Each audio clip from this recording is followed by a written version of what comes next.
দুর্গাপুরে জয় শ্রীরাম বিতর্কে সরগরম রাজনীতি, যাকে ঘিরে রাজনীতির পারদ চলল দুর্গাপুরে।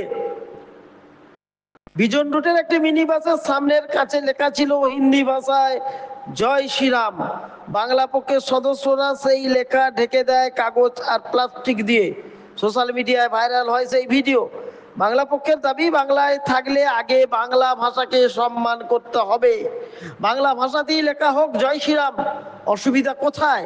এইদিকে এই ঘটনার রাজনীতি পারদ চলছে দুর্গাপুরে। বাংলা পক্ষ তৃণমূলের শাখা সংগঠনের মতো কাজ করছে অভিযোগ বিজেপি জেলা নেতৃত্বের। মিথ্যা কথা বলে বিজেপির নেতারা বাজার গরম করতে চাইছে। এর সাথে তৃণমূল কেন থাকতে যাবে কটাকে সুরে প্রশ্ন তৃণমূল নেতা রমাপ্রসাদ হালদারের। দুর্গাপুরের বিজন রুটের এই মিনি বাসকে ঘিরে এখন রাজনীতির চর্চা তুঙ্গে দুর্গাপুরে। পারদ আরও চলেছে ভাইরাল ভিডিওকে ঘিরে। ব্যুরো রিপোর্ট, সৃষ্টি সকাল, নিউজ বাংলা। তাদের উদ্দেশ্যে বলছি যে পশ্চিমবঙ্গের বাইরে ভিন রাজ্যে যে সমস্ত বাঙালিদের ওপর অকথ্য অত্যাচার চালানো হচ্ছে, বাংলাদেশি বলে তকমা দেওয়া হচ্ছে, তাদের বিরুদ্ধে তারা কি আন্দোলন করছেন, তাদের পিছনে কোথায় দাঁড়াচ্ছেন?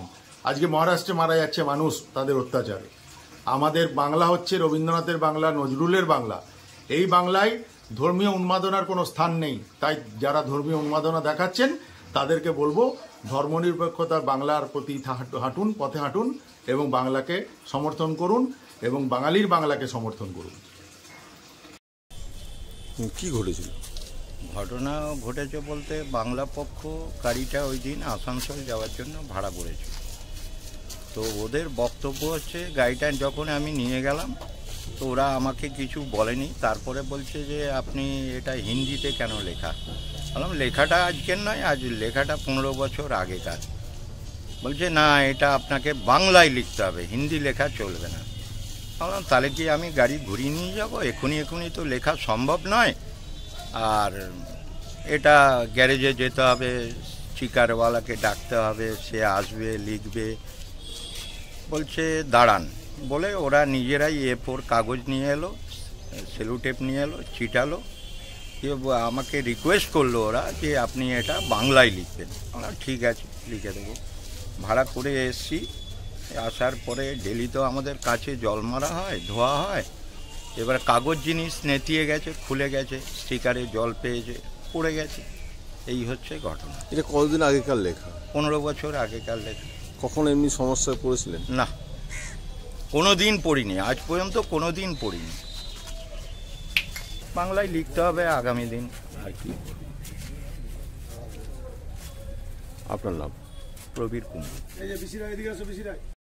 বাংলা পক্ষ তৃণমূলের একটি শাখা সংগঠন। তারা এতদিন ভাষাগত, জাতিগত নিয়ে আন্দোলন করছিল। সেখান থেকে সরে আজ দুর্গাপুরে প্রথম দেখলাম ধর্মের বিরুদ্ধে আন্দোলন শুরু করেছে। হিন্দু ধর্মের শৌর্যের প্রতীক প্রভু শ্রী রামচন্দ্রের স্টিকার ঢেকে দেওয়ার চেষ্টা করছে। আমরা তার পাল্টা আজকে সমস্ত বাসে, দুর্গাপুরে একটা বাসে স্টিকার ঢেকে দিয়েছে বাংলা পক্ষ। সমস্ত বাসে আজকে জয় শ্রীরামের ঝান্ডা আমরা বেঁধেছি। এবং বাংলা পক্ষের এই ধর্মের বিরুদ্ধে যে জিহাদিপনা আর তৃণমূলের শাখা সংগঠন হয়ে যে কাজ করার প্রয়াস, যেভাবে তৃণমূল সরকার এবং মুখ্যমন্ত্রী জিহাদিদেরকে বাড়োয়া দিয়েছেন, ঠিক একইভাবে বাংলা পক্ষ এই জিহাদিদের পক্ষে কাজ করছেন। তাই আমরা এর তীব্র প্রতিবাদ জানাচ্ছি।